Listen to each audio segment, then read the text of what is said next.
Animals are frozen. If you don't move, you freeze. Imagine a village where temperatures drop as low as -71.2 degrees Celsius. Here, spending just a few extra minutes outside can lead to frostbite, the loss of a limb, or even end of life. In the vast wilderness of Siberia, where the Earth curves toward the Arctic Circle, lies a village that exists at the very edge of human survival. Oymyakon, a settlement of 800 souls scattered across 1.5 square kilometers of frozen earth, holds the grim distinction of being the coldest permanently inhabited place on Earth.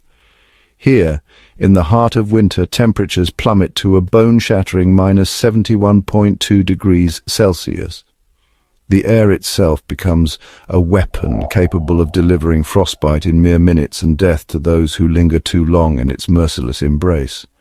When residents exhale, their breath crystallizes instantly, creating a haunting sound like dry grass rustling in an invisible wind, the symphony of survival at the planet's frozen edge. The journey to this frozen outpost begins in Moscow, where a 7-hour flight eastward carries travelers across the vast expanse of Russia to Yakutsk. From there, an 18-hour, 900-kilometer odyssey by road leads through increasingly desolate landscapes to the village that time forgot. At 2 a.m., under a star-filled sky that offers no warmth, the thermometer reads -60.5 degrees Celsius. Stepping from the heated sanctuary of a vehicle into this world feels like entering an alien planet. The air is so dry and cold that it triggers uncontrollable coughing. Nasal passages freeze instantly, and every breath becomes a reminder of the body's fragility in this hostile environment. The village appears abandoned, its inhabitants wisely sheltered behind walls that stand as barriers against nature's cruelest extremes. Oymyakon sits nestled in a basin, surrounded by mountains that trap the cold like a vast natural refrigerator. The absence of wind allows the frigid air to settle and stagnate, creating a microclimate where temperatures can remain brutally low for months. Beneath the village lies permafrost, a layer of permanently frozen earth that extends hundreds of meters deep, a testament to the region's eternal winter. The architecture of survival here is both ingenious and necessary. Each home is constructed like a fortress against the cold, with walls composed of 7 distinct layers. The outermost layer is wood, followed by basalt wool insulation, then plaster, mesh, foam insulation, another layer of plaster, and finally an inner wooden panel.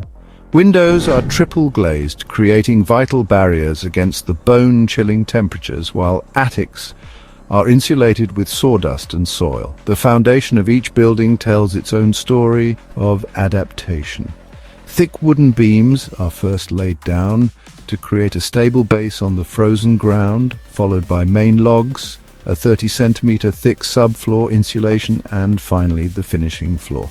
This elaborate construction is the difference between life and death in a place where buildings themselves must be designed to wage war against the elements. At the heart of Oymyakon's survival lies a single coal-powered boiler that feeds a central heating system. This mechanical heart of the village sends warmth through underground pipes to most homes, a lifeline that must operate without interruption. Even a brief failure of this system would place every resident at mortal risk, transforming homes into frozen tombs within hours. The entrance to each dwelling serves a dual purpose as both storage and protection. These unheated front rooms function as natural refrigerators where milk, meat, and other provisions remain frozen solid. More importantly, they serve as airlocks, buffer zones that prevent the deadly cold from rushing directly into the heated living spaces when doors are opened. In this frozen realm, survival depends on those who brave the elements to maintain the delicate balance between life and death. Yevdokia, a cattle farmer, begins each day in darkness, tending to animals that provide sustenance for the village. The cows must be protected from the cold, their udders wrapped in cloth to prevent frostbite, their milk collected quickly before it can freeze in the bucket. These hardy animals must venture outside each morning to drink from the river, their only source of water. The sight is both beautiful and terrible. Cows moving through an icy hell, their hair instantly crusted with ice, their breath forming clouds that dissipate in the frigid air. They drink from a section of river kept unfrozen by underground springs, where mountain water meets the surface flow in a rare pocket of liquid water in a frozen world.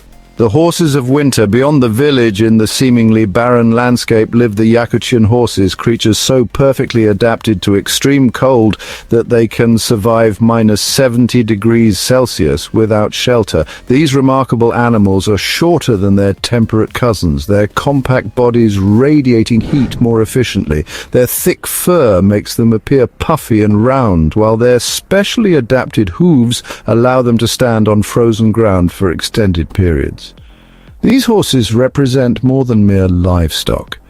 They are living symbols of adaptation and endurance.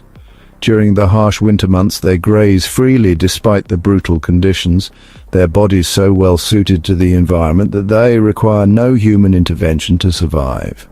When the time comes, they provide meat rich in fat and nutrients, essential protein for humans who have no access to fruits or vegetables in this frozen wasteland. The hunt for survival. In the forests surrounding Oymyakon, where daylight lasts only 4.5 hours in the depths of winter, hunters like Ivan pursue their ancient profession. These men of the wilderness understand that their survival depends on reading the land like a book, tracking animals through snow-covered terrain where a single misstep could mean death. Ivan's domain extends into the frozen forests, where he sets traps and fishing nets, carefully placed along animal paths that have been used for generations. The frozen river becomes both highway and hunting ground, its surface a treacherous maze of thick ice and dangerous thin spots where falling through means almost certain death. The tools of survival here are simple but effective: axes, nets, traps, and most importantly, the knowledge passed down through generations of hunters. The shamanic beliefs of the Yakut people infuse every aspect of the hunt.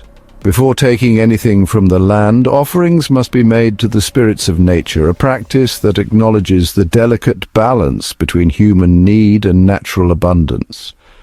These rituals are not mere superstition but practical wisdom, ensuring that hunting remains sustainable in an environment where resources are scarce and precious. The ritual of water. In Oymyakon, obtaining water requires a daily battle against the elements. The village has no running water. Pipes would freeze solid within minutes of installation. Instead, residents venture onto the frozen river to harvest blocks of ice, each piece weighing dozens of kilograms and requiring careful extraction with chisels and shovels. The process is laborious and dangerous. Workers must move quickly to avoid frostbite, cutting through ice that may be several feet thick.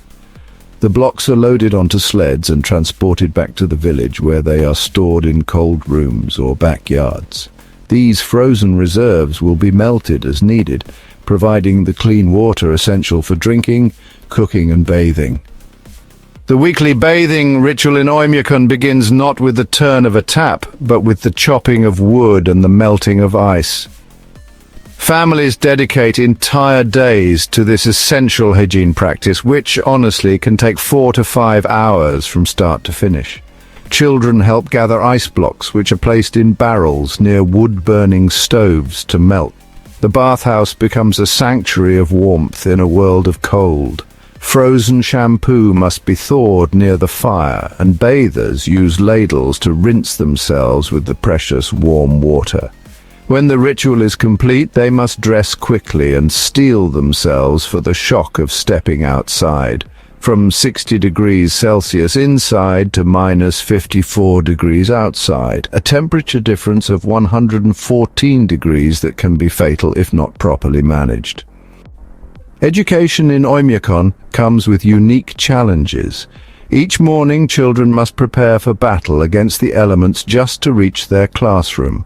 The school remains open unless temperatures drop below -55 degrees Celsius, the threshold beyond which it becomes too dangerous for children to venture outside. The daily preparation is elaborate: multiple layers of clothing, wool shawls wrapped tightly around faces, and thick boots and gloves. Parents accompany their children on the half-kilometer walk to school, ensuring they arrive safely. The sight of these small figures, bundled against the cold, moving through the pre-dawn darkness, represents one of humanity's most determined efforts to maintain civilization in the face of nature's extremes.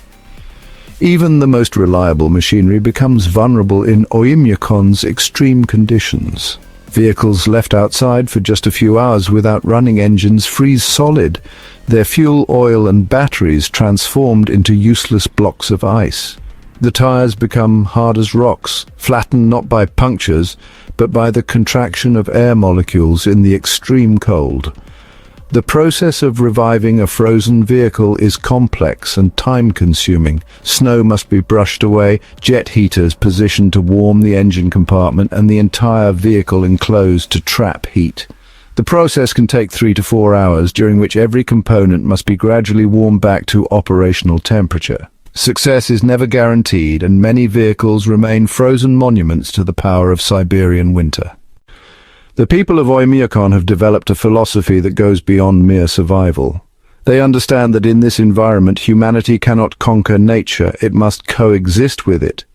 The Yakut people, descendants of Turkic nomads who migrated from Central Asia centuries ago, have learned to work within the constraints of their environment rather than fighting against them. This wisdom manifests in every aspect of daily life, from the careful timing of outdoor activities to the ritualistic respect shown to the natural world.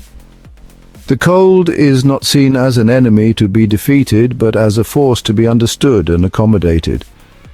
This perspective has allowed the community to thrive in conditions that would quickly prove fatal to those unprepared for the realities of extreme cold. The wildlife of Oymyakon tells its own story of adaptation.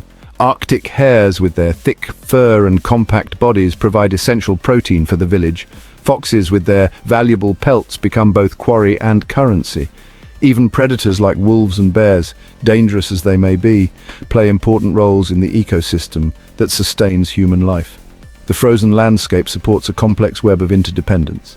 Reindeer provide transportation, meat, skin, and milk. Fish caught through holes in the ice supply vitamins and nutrients impossible to obtain from vegetation. Every animal from the smallest hare to the largest bear represents a resource that can mean the difference between survival and death. The absence of modern conveniences in Oymyakon is not a matter of choice but of necessity. Plumbing systems are impossible to maintain when water freezes instantly upon exposure to air. Instead, residents rely on outdoor facilities built in unheated cabins where human waste freezes immediately and accumulates in frozen columns that can reach heights of 1 to 2 meters. These conditions create unique challenges and solutions. Some facilities are heated, though they cannot be properly ventilated without disrupting the heating system. The result is a choice between comfort and hygiene that illustrates the constant compromises required for survival in this extreme environment. In Oymyakon, the rhythm of life is dictated not by clocks or calendars, but by the sun and the temperature. The brief daylight hours of winter create a compressed schedule where all outdoor activities must be carefully planned and executed. The long nights are spent in the warmth of homes, where families gather around heating systems that represent the difference between life and death. The extreme conditions create a unique social structure where cooperation is not just beneficial, but essential. Neighbors share resources, knowledge, and labor because individual survival depends on community support. The harvest of ice blocks becomes a communal activity, with families working together to ensure everyone has access to clean water. The children of winter. Perhaps nowhere is the resilience of the human spirit more evident than in the children of Oymyakon. These young people, grow up in conditions that would challenge even the hardiest adults, yet they adapt with truly remarkable resilience. They learn to read the weather, to dress for survival, and to respect the power of cold that surrounds them every single day. Their education, it extends far beyond classroom learning to include practical skills essential for survival. How to recognize the signs of frostbite, how to move safely on ice, how to conserve body heat, and how to work quickly in conditions that can prove fatal to the unprepared. These children represent the future of human adaptation. Living proof, really, that our species can survive even in the most hostile environments on Earth. The eternal winter, Oymyakon, exists in a state of perpetual winter, where the growing season is just too short and the ground far too frozen to support any kind of agriculture. The village depends entirely on hunting, fishing, and animal husbandry for survival. Vitamins, well, they come not from fruits and vegetables, but from organ meats and raw fish, foods that would seem perhaps a bit exotic in temperate climates, but are essential nutrients in this frozen world. The permafrost beneath the village creates a foundation of ice that never melts, serving as a constant reminder that this land has been frozen for millennia. Building on this surface requires special techniques and materials, with each structure standing as a testament to human ingenuity in the face of, honestly, seemingly impossible conditions. The modern challenge today, Oymyakon faces new challenges as the modern world, encroaches on traditional ways of life.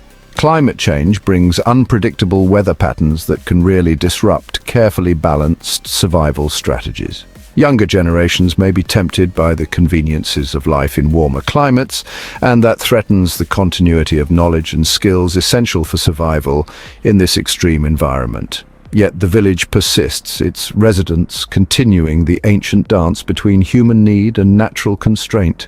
The central heating system still pumps life-giving warmth through underground pipes. The hunters still venture into the frozen forest. The children, well, they still walk to school through the pre-dawn darkness, bundled against the cold that defines their world.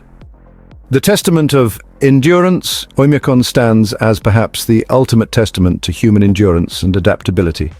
In a world where most people live climate-controlled lives, insulated from the extremes of nature, this small village represents something really profound about our species' capacity to survive and even thrive in conditions that would seem to make life impossible.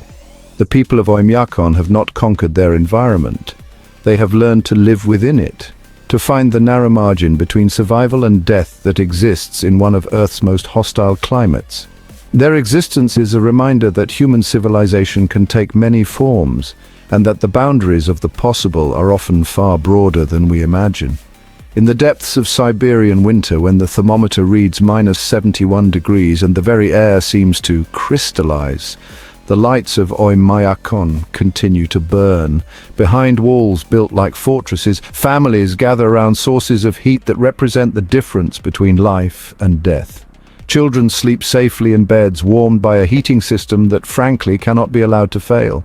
And in the morning, the ancient cycle will begin again. The battle for survival in the coldest place on Earth where humans choose to make their home.